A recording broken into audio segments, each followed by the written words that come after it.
Comenzamos con la educación en la Constitución de 1917.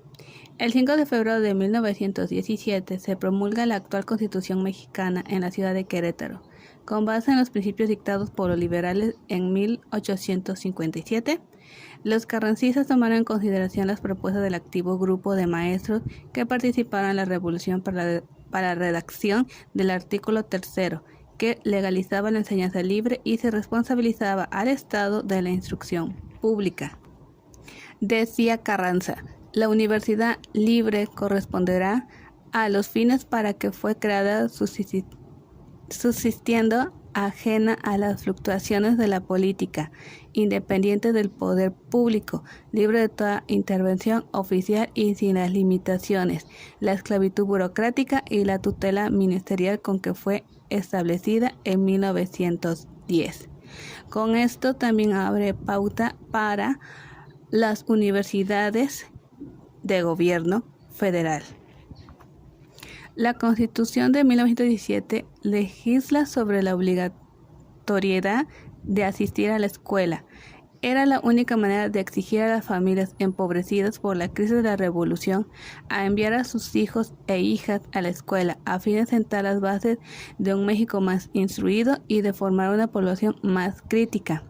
Aunque esta idea fue sucumbiendo paulativamente conforme el gobierno central adquiría fuerza y forjaba alianzas con los diferentes sectores de la sociedad civil, particularmente con los obreros y posteriormente con los campesinos y organizaciones populares, sometiéndolas a sus designios e intereses y utilizándolas como fuerza de lucha en la sociedad. La aprobación del artículo 3 se puede considerar un triunfo social del movimiento revolucionario, ya que dio pie a la creación del germen del sistema educativo nacional, garantizando el acceso a la educación de la población menos favorecida. Este objetivo tardaría casi 100 años en alcanzarse: educación básica para todos. Los postulados del artículo 3 constitucional eran, por una parte, de carácter liberal y avanzando políticamente para su época, y, por otra, mantenían el espíritu de equidad al establecer la gratuidad y laicismo en las escuelas oficiales, con el objetivo de superar las desigualdades existentes entre el campo y la ciudad. De igual manera, se sentaban las bases para los derechos sociales y las garantías individuales, que se han perfeccionado a lo largo de estos 100 años por las sucesivas reformas por las que han pasado los artículos 3, 73 y 130. Evidentemente, este proyecto se inscribía dentro de la visión civilizatoria de la educación. Se trataba de civilizar a los indígenas y de educar a los campesinos como fundamento para una nueva nación. La educación debía formar a los ciudadanos para la libertad, en el sentido de las clases dominantes, es decir, dentro de la línea del liberalismo heredado de los franceses. Libertad de empresa, de contratación, de comercio, de elección de representantes y la propiedad eran los derechos fundamentales. Todos los hombres tenían esos derechos, en eso eran iguales y la ley debía consagrar esa igualdad. Correspondía a la educación preparar al hombre para ejercerlos y contribuir con ella a la prosperidad o felicidad de la nación. Juren, 1994-104.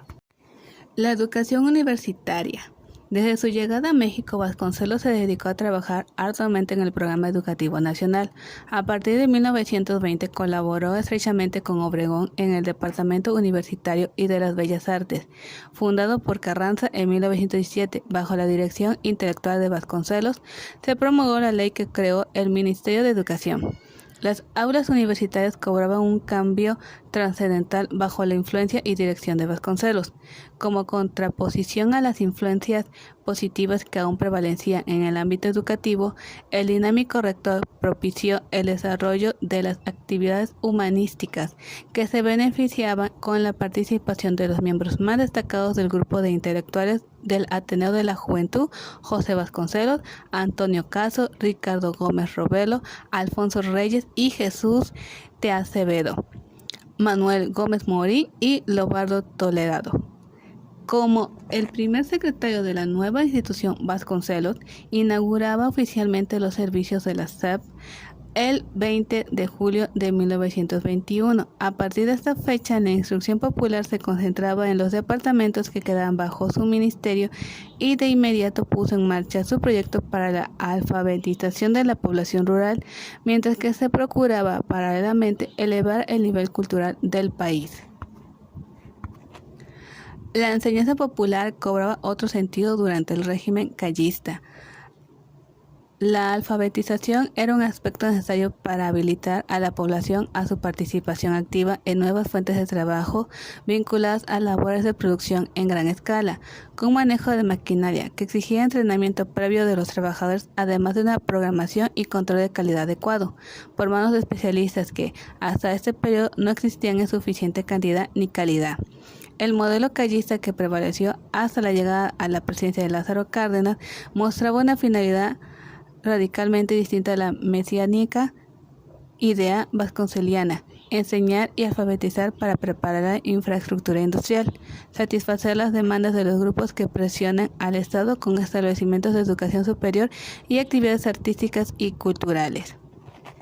Al término del régimen callista, México contaba con 5 universidades estatales en los centros de mayor desarrollo, y estas eran la Universidad de Puebla, fundada en 1917, Universidad Autónoma del Estado de Michoacán, fundada en 1917, Universidad Nacional del Suroeste, inaugurada en 1922, Universidad de Guadalajara, fundada en 1925, Instituto Científico y Literario San Luis Potosí, decretado como universidad el 10 de enero de 1923.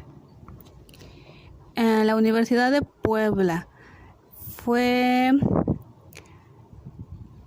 su historia así. Junto a las luchas sociales y políticas de la época, los estudiantes del Colegio del Estado demandaron la transformación de este en universidad con plena autonomía, emprendiendo movimientos en favor de tal reivindicación en 1917, 1923 y 1932.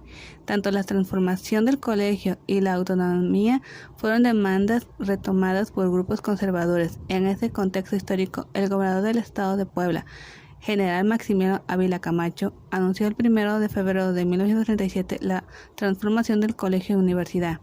El 14 de abril de ese año, el Congreso del Estado decretó la creación de la universidad y facultó al Ejecutivo para dictar las leyes pertinentes. El 23 de abril se expidió la Ley Orgánica de la Universidad de Puebla y se nombró primer rector de la institución al licenciado Manuel R. Márquez. La Universidad Michoacana de San Nicolás de Hidalgo.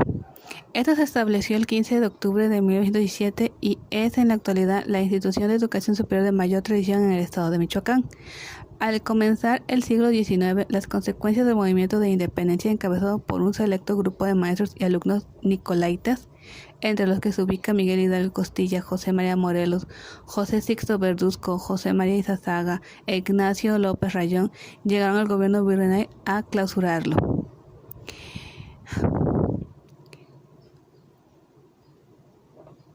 Una vez consumada la independencia de México, las medidas tendientes a la reapertura del plantel se iniciaron durante la década de los años 20. Tras una larga y penosa negociación entre la Iglesia y el Estado, el Cabildo Eclesiástico cedió el 21 de octubre de 1845 a la Junta Subdirectora de Estudios de Michoacán el patronato del plantel.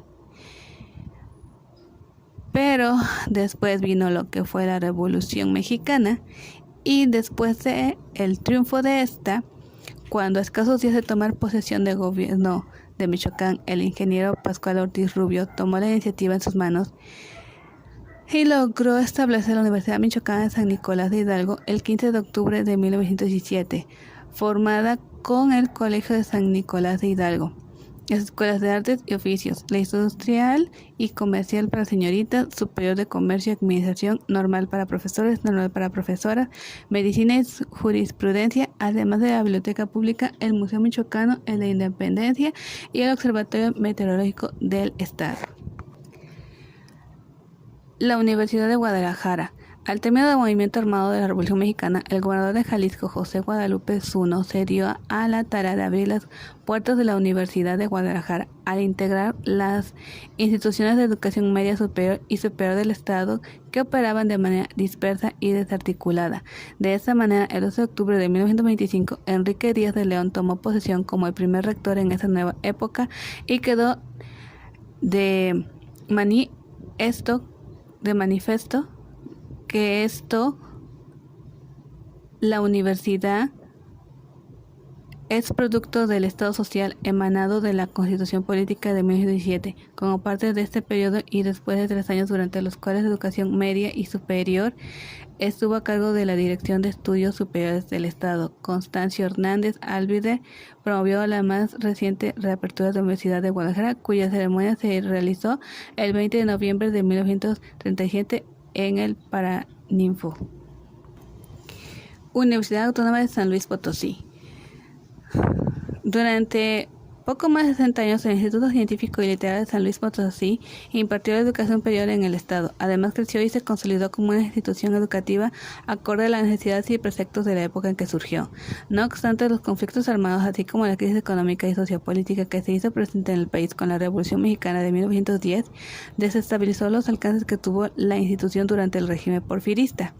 En 1921, el gobierno del licenciado Rafael Nieto analizó la posibilidad de otorgar la autonomía al instituto, pues veía el peligro de que algunas corrientes radicales en materia de educación ponían en tela de juicio la continuidad de la institución, por lo que el propio Rafael Nieto, en el discurso pronunciado en la ceremonia de graduación de este año, dejó en claro que ya era tiempo de que ese establecimiento educacional, Instituto Científico Literario, constituya una entidad moral independiente y alejada de los vaivenes de la política. Al efecto, es ya en estudio la organización de la Universidad Autónoma de San Luis Potosí. Confío en que la nueva entidad moral seguirá haciendo honor a sus antecedentes meritorios y prestigiosos y que, en el campo cultural de la República, sean como las rocas centinelas, que en lo más alto de las montañas y mientras las sombras cubren aún los valles, reciben las primeras el beso fecundante del nuevo sol. Un año después, sus palabras se llevaron a la realidad, y tras haber enviado la propuesta de creación de la Universidad Autónoma de San Luis Potosí al H27 Congreso Constitucional del Estado, donde se discutió por 2 días, finalmente el 10 de enero de 1923 se promulgó el decreto 106 en el que se estableció la Universidad Autónoma del Estado. El cardenismo. El modelo de educación socialista de Cárdenas y el Tecnológico de Monterrey. Los cambios radicales que experimentó la sociedad mexicana, no solo por el crecimiento cuantitativo de la población, sino por las mismas necesidades económicas y los acontecimientos internacionales, como la expropiación petrolera, las ideas dominantes en la clase obrera y en un círculo de intelectuales en torno a Leobardo Toledano, así como las ideas socialistas de Narciso Bassols, como secretario de Educación, hicieron inclinar la política educativa de Cárdenas hacia el socialismo, por lo cual se reforma el artículo 3 para añadir la educación sería socialista. Cárdenas asumiría el poder en el diciembre de ese mismo año y el día 2 se hizo pública dicha reforma.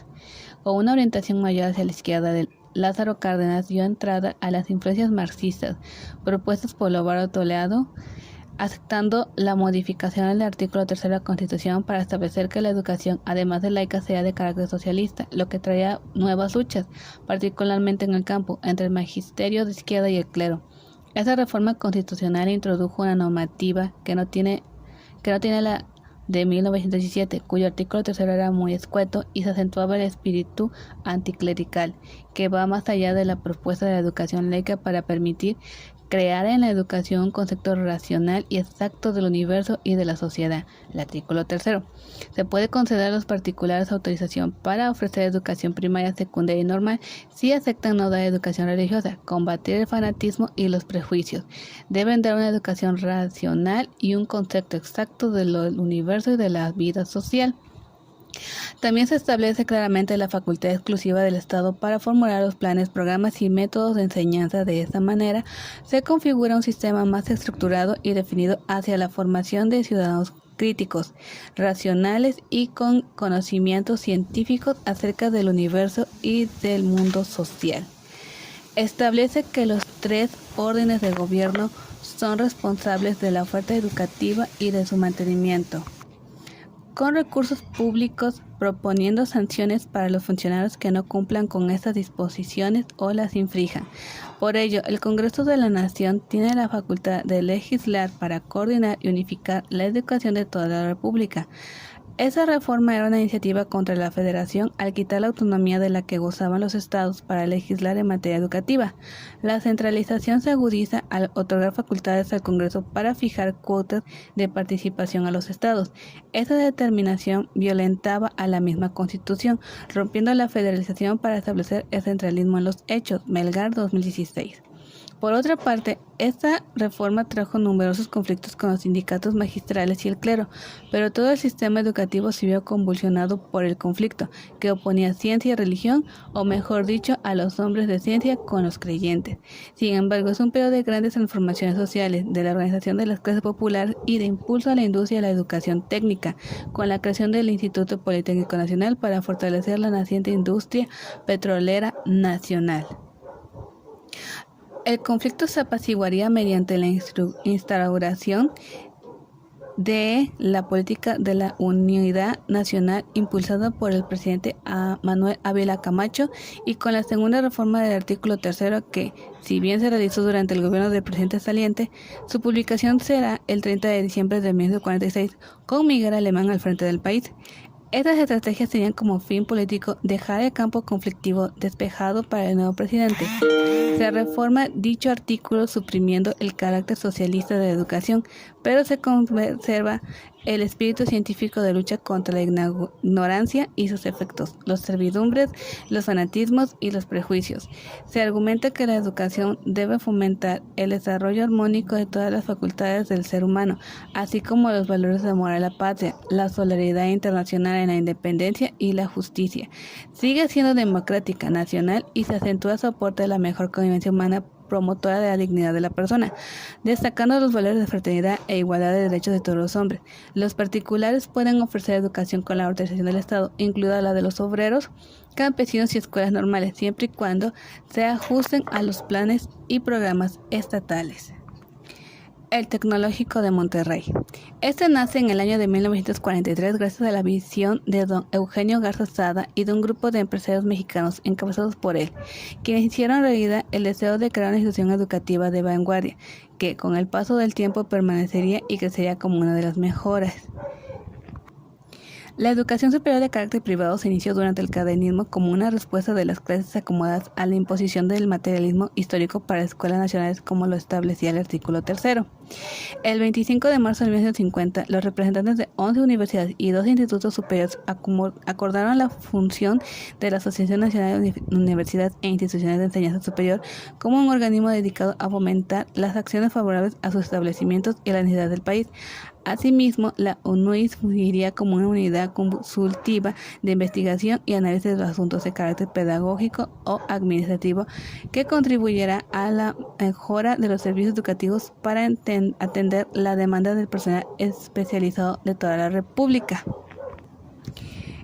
En 1944, el número de alumnos en el Tecnológico de Monterrey aumentaba de 350 a 452, mientras que el total de profesores, todos ellos de planta, pasan de 14 a 33.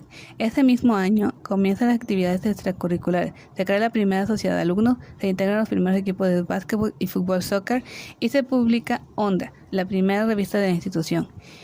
En 1947 se inaugura el Campus Monterrey. En ese año ya cuenta con 1,000 alumnos. Se entregan los primeros títulos profesionales a 8 alumnos de la carrera de Ingeniería Químico.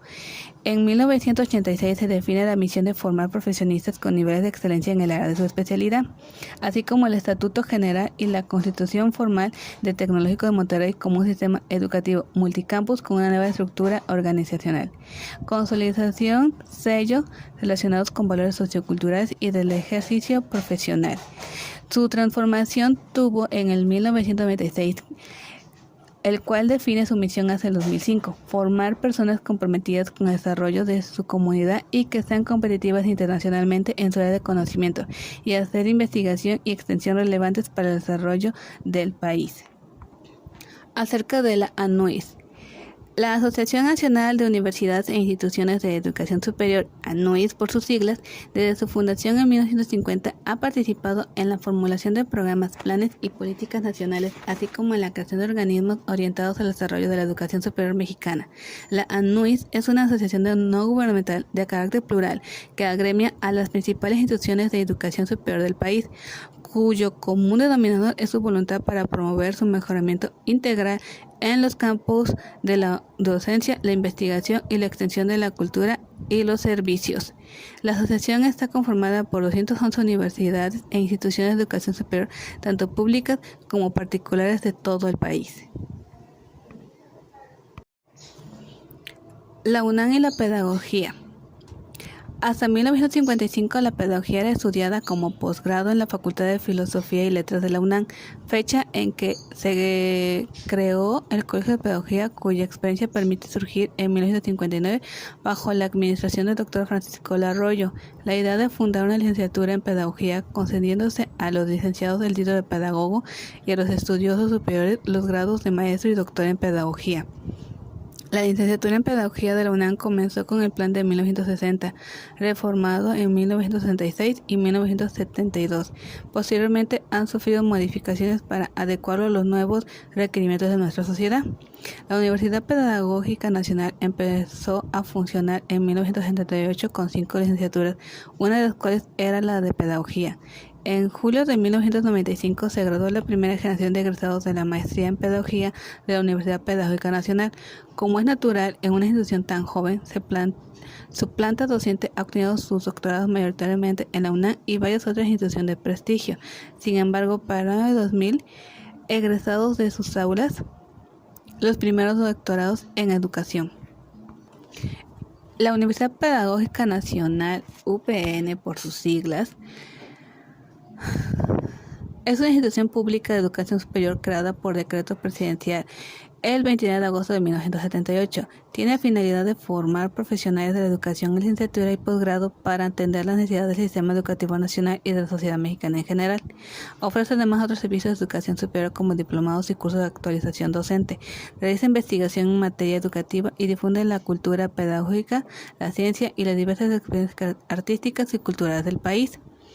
La UPN es la institución pública más importante de México en la formación de cuadros especializados en el campo educativo. La planta académica de la UPN en todo el país genera conocimientos, estrategias y modelos pedagógicos para comprender y transformar la educación. El lema que distingue a nuestra institución es Educar para Transformar. Su objetivo fundacional de la UPN, tras una serie de polémicas entre la Secretaría de Educación Pública (SEP) y el Sindicato de Trabajadores de la Educación (SEMTE), consistió en profesionalizar el Magisterio de Educación Básica en servicio a través de una educación universitaria, en razón, como se sabe, de que los aspirantes a recibir formación en educación básica tenían que cursar la escuela normal, cuyo diseño curricular fortalecía más una línea didáctico-instrumental tecnocrática que pedagógica, reflexión y crítica. En Celaya fue la sede de una de las 77 unidades y empezó sus operaciones en 1979 bajo la dirección del profesor Gabriel Guasón Sánchez, que descanse en paz, primer director nombrado por el entonces rector de la unidad Matías Ajusco, el maestro Moisés Jiménez Alarcón. Los libros de texto gratuitos. El día 12 de febrero de 1959, en el entonces presidente de los Estados Unidos mexicanos, Adolfo López Mateos, emitió el decreto mediante el cual se crea la Comisión Nacional de Libros de Texto Gratuitos, CONALITEG por sus siglas. Dicha comisión fue integrada por un secretario general, Juan Hernández Luna, 6 vocales, Arturo Anaiz y Freg, Agustín Arroyo Che, Alberto Barajas, José Gorostiza, Gregorio López y Fuentes y Agustín Llanes. Dentro del decreto de creación de la CONALITEG, encomienda a los responsables de la comisión a cuidar que los libros cuya edición se les confía tiendan a desarrollar armónicamente las facultades de los educandos, a prepararlos para la vida práctica, fomentar en ellos la conciencia de la solidaridad humana, a orientarlos hacia las virtudes cívicas y muy principalmente a inculcarles el amor a la patria, alimentando con el conocimiento cabal de los grandes hechos históricos que han dado fundamento a la evolución democrática del país. Casi un año después de la creación de esta comisión, el 16 de enero de 1960, en la Escuela Rural Cuauhtémoc del municipio de El Saucillo, en el estado de San Luis Potosí, la niña María Isabel Cárdenas recibe los primeros libros para el primer grado con sus cuadernos de trabajo, en un acto presidido por el gobernador del estado, Francisco Martínez de la Vega, y el secretario de Educación Pública, Jaime Torres Bodet. En aquella primera entrega se distribuyeron en todo el país más de 16 millones de libros de texto y cuadernos ejercicios. Es así como estas acciones dieron cumplimiento al artículo 3 de la Constitución Política de los Estados Unidos Mexicanos, que dispone la gratuidad de la educación. Artículo 3. Toda persona tiene derecho a la educación. El Estado, Federación, Estados, Ciudad de México y municipios impartirá y garantizará la educación inicial, preescolar, primaria, secundaria, media, superior y superior. De acuerdo con los antecedentes que podemos encontrar respecto a la CONALITEC, es importante señalar que Adolfo López Mateos, como presidente de la República, marcó como prioridad de su gobierno la educación pública, así como lo reafirmó a la prensa el 6 de diciembre de 1958.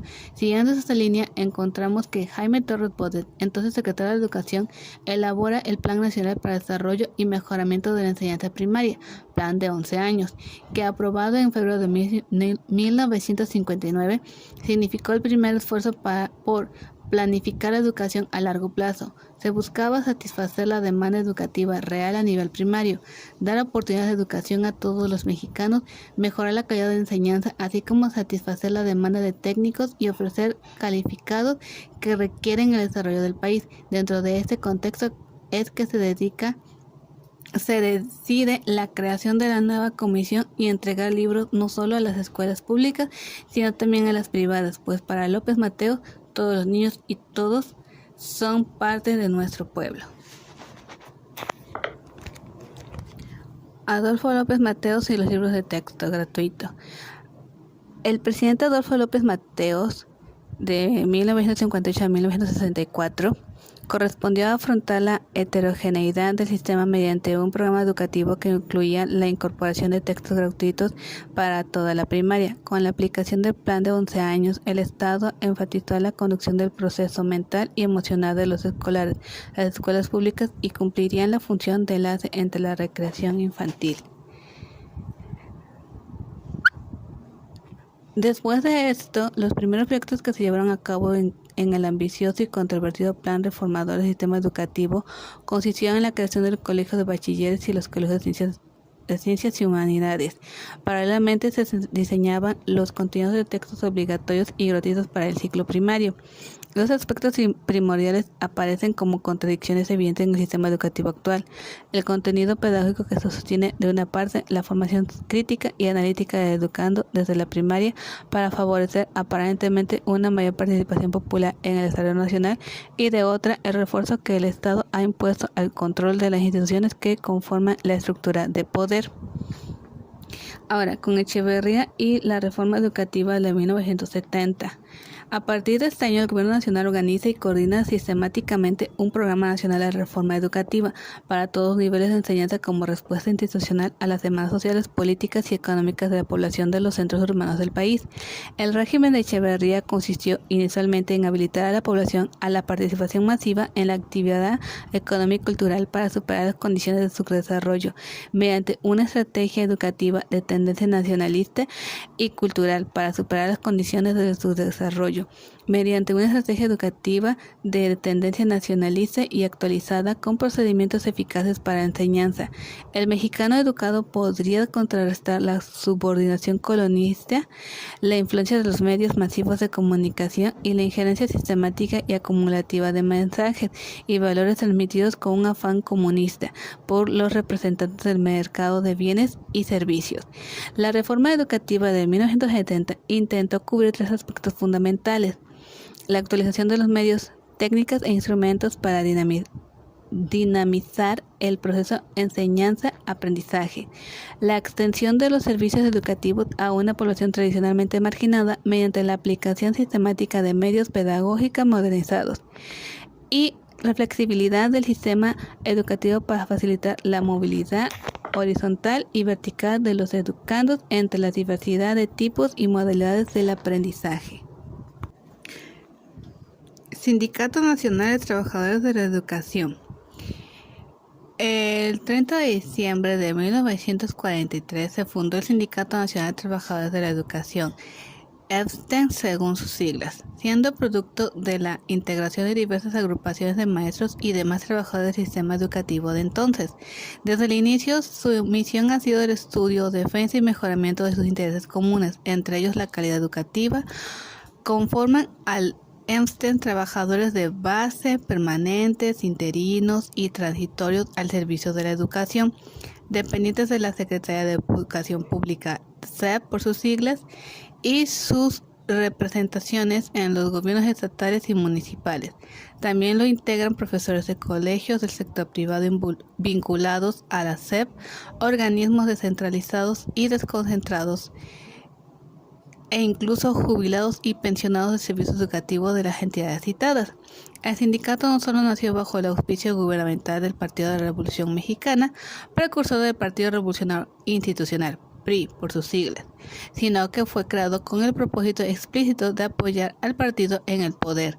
Dentro de la historia de su surgimiento pueden destacarse 3 etapas. De 1915 a 1932 aproximadamente, se da en Veracruz la primera convención de maestros y a partir de ella la organización como Frente Laboral de estos profesionistas. Esta etapa se caracterizó por la aparición de diversos organismos sindicales en distintas partes del país, aislados entre sí con rasgos localistas y sin pretensiones de ciertas constituir un sindicato nacional.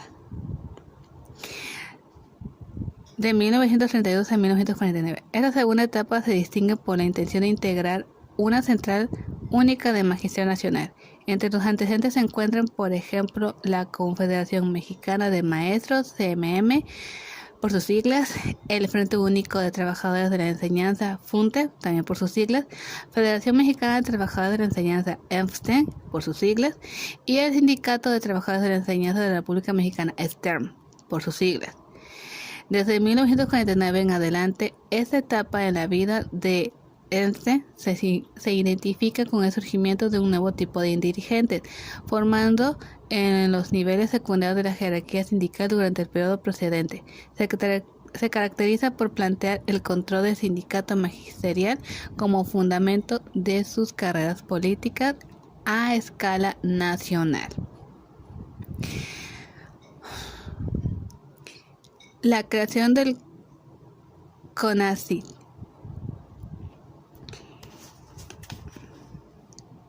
El Consejo Nacional de Ciencias y Tecnología. El gobierno de Luis Echeverría se inició un periodo de cambios para el país. El modelo económico de desarrollo estabilizador, que coincidió con un crecimiento económico anual promedio de más de 6%, se fue debilitando a finales de la década de los años 60, Cárdenas 2010. Frente a esa situación, el gobierno presentó su nuevo modelo de desarrollo llamado Modelo de Desarrollo Compartido, el cual cuestionó el reparto de los beneficios del crecimiento económico. El presidente expresó claramente la intención de transformar las políticas económica y social para lograr una mejor distribución de ingresos. Sin embargo, a pesar del contenido populista en su discurso, las políticas públicas tomaron un carácter tecnocrático. Córdoba, 1972.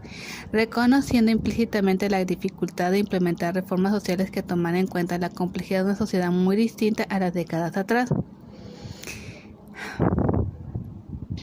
En ese sentido, el proceso de institucionalización de la política científica durante su mandato logró materializar, por un lado, los ejercicios elaborados previamente desde el gobierno de Cárdenas y hasta el Díaz Ordaz, y por otra parte, la experiencia internacional. Con este hecho comenzó una nueva etapa para la ciencia en México. La institucionalización de las políticas científicas tomó más cuerpo con la formulación de programas específicos que buscaban atender los problemas del país en prácticamente todas las áreas: salud, producción agropecuaria, forestal, industrial, comercio exterior y desarrollo social. Renata, 2009. El CONACYT, por sus siglas, tuvo a su cargo la elaboración, aplicación, ejecución y evaluación de la política nacional en materia de ciencia y tecnología. Se le dotó de personalidad jurídica y patrimonio propio y se concibió como un organismo descentralizado de la Administración Pública Federal. Hernández, 2006. Se tuvo en consideración que la investigación científica contara siempre con recursos para su desarrollo y que la producción científica coadyuvara a generar el bienestar económico y social del país. Westberg, 1980. En su carácter consultivo y de fomento de la ciencia, sus actividades se centraron en 4 tipos de acciones. 1. Formular y ejecutar un programa nacional de becas, establecer un sistema de información y difusión a nivel nacional y distribuir fondos a proyectos de investigación. 2. Establecer mecanismos de cooperación con otras instituciones. 3. Formular programas indicativos de investigación en coordinación con los investigadores. Y 4. Asesorar al gobierno federal en la elaboración de políticas para la ciencia y tecnología a través de la elaboración de mecanismos legales y administrativos. Márquez, 1982. El Instituto Nacional de Investigación Científica reunió la colaboración de más de 800 personas en 1969 para elaborar un estudio de la ciencia y tecnología en el país que sirvió para determinar los objetivos y funciones del Consejo Nacional de Ciencia y Tecnología, fundado en 1971. A la nueva constitución correspondía la definición de la política científica y tecnológica que auspiciara la solución a problemas prácticos y relacionados con el desarrollo. El medio para reducir grados acusados de dependencia tecnológica, ampliar la industrialización y disminuir las desigualdades entre la población mediante políticas de redistribución del ingreso quedó esclarecido en el quehacer de los pilares del avance de la nación: educación, ciencia y tecnología. El CONACYT se ha encargado de iniciar la conexión del sistema científico-tecnológico con la intención de cubrir las áreas de investigación y desarrollo que previamente estarían sustancialmente o enteramente desatendidas, procurar una mayor vinculación entre las actividades de investigación y desarrollo y las de sectores educativos, productivo y científico-tecnológico, y suministrar servicios de apoyo tanto para el desenvolvimiento de las actividades productivas como las de ciencia y tecnología. Fundación de la Coordinadora Nacional de Trabajadores de la Educación. La Coordinadora Nacional de Trabajadores de la Educación, CENTE, por sus siglas, es una organización de maestros que surgió en 1980. Cuenta con aproximadamente 100.000 integrantes y desde sus inicios se ha caracterizado por exigir a través de sus marchas, plantones y paros laborales lo que ellos consideran arbitrariedades a sus derechos constitucionales. La CENTE nació como una contracorriente del Sindicato Nacional de Trabajadores de la Educación, ENSTE, y actualmente se oponen a la reforma educativa planteada por el Ejecutivo Federal y aprobada en el Congreso de la Unión del 2013. La CENTE nació y echó raíces en estados con importante población rural y en muchos casos indígena. Los maestros que le dieron vida desarrollaron su práctica docente en regiones asoladas por la pobreza, la marginación y la discriminación étnica. Buen número de ellos provenía de esa realidad. Con mucha frecuencia se convirtieron en los intelectuales orgánicos de las comunidades. Desde hace más de 30 años, la CENTE ha elaborado propuestas de educación alternativa desde la realidad socioeconómica y cultural en que sus integrantes laboran. Muchos de sus integrantes son profesores altamente calificados con estudios de posgrado. A más de 37 años de su nacimiento, con la amenaza de profesionalizar los docentes y privatizar la educación pública, la insurgencia magisterial está más vigente que nunca. Aquellos fueron los días de la CENTE. Se formó promovida por vigorosos movimientos regionales de maestros en Chiapas, Tabasco, la montaña de Guerrero y la Laguna. Demandó un aumento laboral del 30%, rezonificando por su vida cara y democracia sindical. No fue producto de iniciativas de algún partido o grupo político. Educación en México del siglo XXI. Fox y las TICs. Al inicio del siglo XXI y en un contexto de euforia por la alternación en el poder con la llegada del gobierno del candidato del Partido Acción Nacional, PAN por sus siglas, se produce la reforma de Fox mediante decreto por el que se reforma y adiciona nuevamente el artículo 3º, párrafo 1, para decretar la obligatoriedad de la educación preescolar, primaria y secundaria que conforman la educación básica obligatoria. Precisa que además de impartir la educación inicial, preescolar, primaria y secundaria, el Estado promoverá y atenderá todos los tipos y modalidades educativos, incluyendo la educación superior, necesarios para el desarrollo de la nación, apoyará la investigación científica y tecnológica y atenderá al fortalecimiento y difusión de nuestra cultura. En los sexenios de Fox y Calderón, 5 programas concentraron los recursos para el fomento de las tecnologías en la educación: Enciclomedia, Habilidades Digitales para Todos, Aulas Telemáticas en Primaria, el Fondo para el Mejoramiento de las Tecnologías Educativas y el Proyecto Apoyo a Tecnologías Educativas y la Información para Maestros de Educación Básica.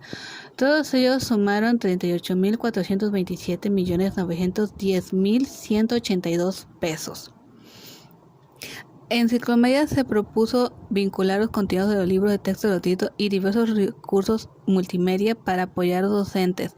Buscó equipar a 125.000 aulas de quinto y sexto de primaria con pizarrones electrónicos.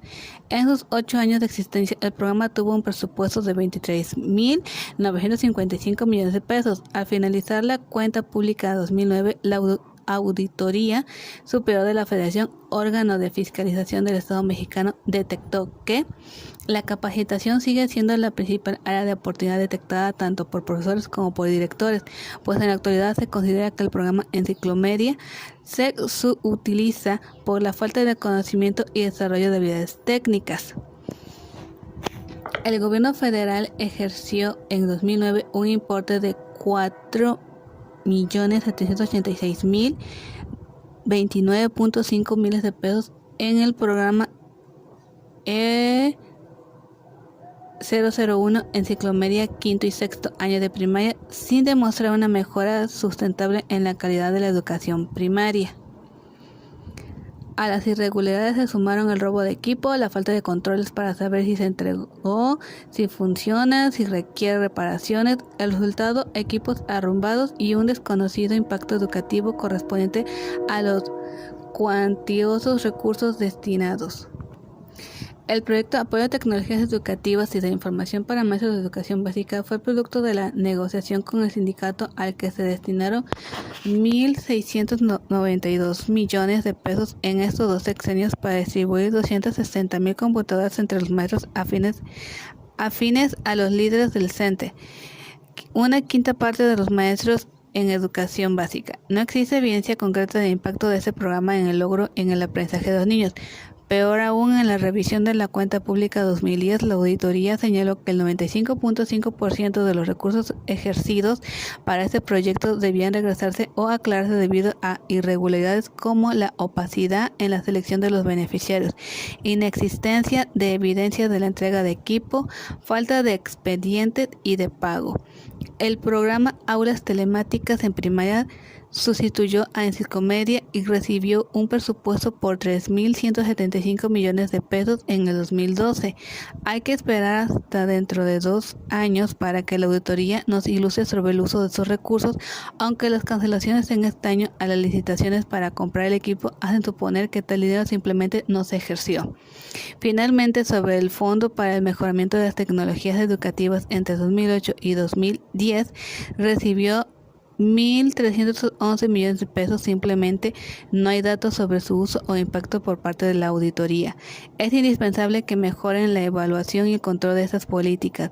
El gobierno y la sociedad debemos tener la certeza de que la inversión en tecnología tiene un impacto en el aprendizaje de los niños y en el ejercicio de su derecho a aprender, fin último y centro de toda política educativa.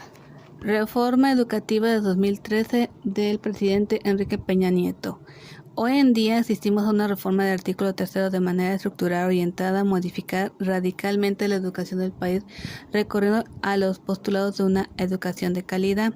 El motivo real es recuperar de hecho, y no solo de derecho, la rectoría de la educación, reformando las maneras de ingresar al ejercicio profesional docente, estableciendo la evaluación para los docentes en ejercicio y el examen de oposición para los nuevos maestros o profesionales que quieran ingresar al gremio magisterial. Con ello, se liberaliza la profesión docente, término ya mencionado en los artículos transitorios de la reforma de Fox, y se crea constitucionalmente el Instituto Nacional para la Evaluación de la Educación, organismo creado por Fox, pero elevado a rango constitucional por Peña Nieto. Con ello se quiere acabar con la herencia y la compra de plazas que a lo largo del tiempo el sindicato, con beneplácito del gobierno en turno y por motivos político-electorales, fue instituyendo. Se requiere recuperar el proceso de concentración mediante los sistemas de evaluación, quitándole al sindicato esta prerrogativa que durante años le otorgó el gobierno. Se establece la evaluación docente, que en sus inicios ha sido mal diseñada y mal llevada a la práctica. El factor ideológico reside en esta proclama de recuperar para el Estado la rectoría de la educación, cuando la Constitución define claramente la rectoría del Estado en la educación, tanto pública como privada. Sin anteriormente reservaba para sí la educación de los obreros y la educación normal, ahora abre las puertas a los privados que obtengan el permiso correspondiente. El objetivo era lograr una cobertura amplia de educación básica. Para ello se requerían maestros, por tanto se impulsaría la creación de nuevas escuelas normales rurales, aunque la política del gobierno de Peña Nieto atiende a desaparecerlas. De la misma manera, establece que la educación sería de carácter científico, democrático y nacional para favorecer la convivencia humana. De igual modo, se hace referencia a la educación de calidad, pero no se define qué es la calidad, nunca se define ello. Y las autoridades educativas se refugiaron en un discurso terrorista, agresivo, autoritario, sin tomar en cuenta las condiciones reales del trabajo de los maestros en las aulas del campo, ya que el organismo del CENTE opuso mucha resistencia. ¿Cuál es la reforma educativa de Enrique Peña Nieto? Esta se menciona que se declara 2 ejes rectores y 5 líneas de acción a seguir. Adicionalmente a los 2 ejes rectores de la presente iniciativa, un servicio profesional docente y la previsión del Instituto Nacional para la Evaluación de la Educación como órgano constitucional autónomo con el propósito de encauzar compromisos acordes en el Pacto por México y dar cumplimiento a los dispuestos por los artículos 3 y 63, fracción 25, materia de esta reforma. El Congreso de la Unión y las autoridades competentes deberán prever al menos la creación de sistemas de información y gestión educativa y el fortalecimiento de la formación continua de los maestros, así como la expedición de normas que permitan fortalecer la autonomía de gestión de las escuelas, establecer las escuelas de tiempo completo, impulsar el suministro de alimentos nutritivos y prohibir en las escuelas los alimentos que no favorezcan la salud de los educandos, llamados chatarra, 2013, página 11 y 12. En este fragmento de texto de la iniciativa se puede identificar 2 ejes rectores. Primero, el servicio profesional docente y segundo, la autonomía del Instituto Nacional de Evaluación de la Educación, INE, por sus siglas. Derivadas de estos se presentan 5 líneas de acción: creación de sistemas de información y gestión educativa, fortalecimiento de la formación continua de los maestros, fortalecer la autonomía de gestión de las escuelas de tiempo completo y el impulso de alimentos nutritivos de las escuelas. Si esta es la base de un análisis sobre la denominada reforma educativa, resulta comprensible que se la identifique como una reforma laboral como algunos lo hacen, o bien con un esfuerzo por recuperar el control del sistema educativo nacional, como lo consideran otros. Lo que se puede afirmar es que deja en claro la intención de modificar la actual relación existente entre los actores de la educación en México y proyecta el reto de llevar la reforma del campo de la modificación constitucional hacia el ámbito del aula.